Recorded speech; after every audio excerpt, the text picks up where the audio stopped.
السلام علیکم۔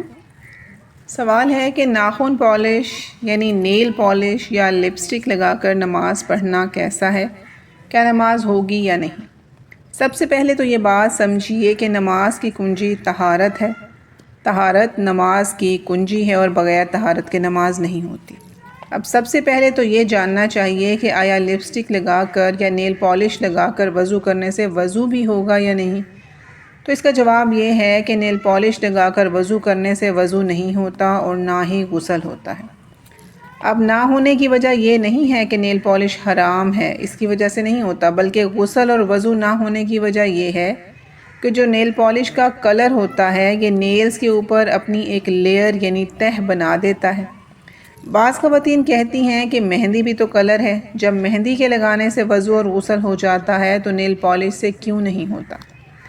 تو دیکھیے کہ مہندی کا جو کلر ہوتا ہے وہ ناخن کے ساتھ شامل ہو جاتا ہے، لیکن یہ جو ناخن پالش یعنی نیل پالش کا کلر ہے یہ نیل کے اوپر ایک تہ بن جاتی ہے، جس کی وجہ سے نیلز کے اوپر پانی نہیں پہنچ پاتا، اور پانی نہ پہنچنے کی وجہ سے وضو اور غسل نہیں ہوتا۔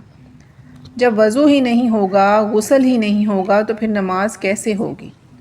ایک مسئلہ تو یہ ہے کہ اب اگر کچھ نہیں آپ کی نماز ہوتی ہے یا نہیں، تو دیکھیں اگر کسی نے وضو کرنے کے بعد یعنی کسی اسلامی بہن نے وضو کیا اور وضو کرنے کے بعد اگر اس نے نیل پالش یا لپسٹک لگا کر نماز پڑھی تو بالکل درست ہے، نماز پڑھنا جائز ہے۔ یہ نہیں ہے کہ نماز نہیں پڑھ سکتے، نماز پڑھ سکتے ہیں، لیکن اس بات کا خیال رکھا جائے کہ جب وضو کیا جائے تو وضو کرتے وقت اس کو اتار دینا چاہیے، یعنی نیل پالش کو بھی اور لپسٹک کو بھی اتارنا یہ ضروری ہے۔ اگر بغیر اتارے وضو کریں گے تو نماز نہیں ہوگی، یعنی جب وضو ہی نہیں ہوگا تو نماز بھی نہیں ہوگی۔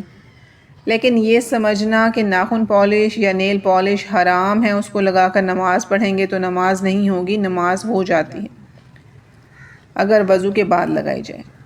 دیکھیں، جب کسی چیز کا پکا یقین نہ ہو کہ یہ حرام ہے یا حلال ہے، اس کے بارے میں فیصلہ نہیں کرنا چاہیے۔ سنی سنائی باتوں پر لوگ کہہ دیتے ہیں کہ حرام ہے، جب تک آپ خود دیکھیں یا پھر کوئی متقی پرہیزگار شخص اس چیز کی گواہی نہ دے کہ یہ حرام ہے یا اس میں کوئی حرام چیزیں ملی ہوئی ہیں، تب تک وہ چیزیں آپ کے لیے استعمال کرنا بالکل جائز ہے۔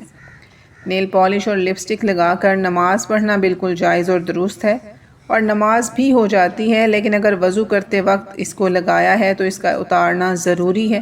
اگر وضو ایسے ہی کریں گے تو وضو نہیں ہوگا۔ دعا ہے کہ اللہ رب العالمین ہم سب کو دین کے مسائل سمجھنے اور سمجھ کر دوسروں تک پہنچانے کی توفیق عطا فرمائے۔ آمین ثم آمین۔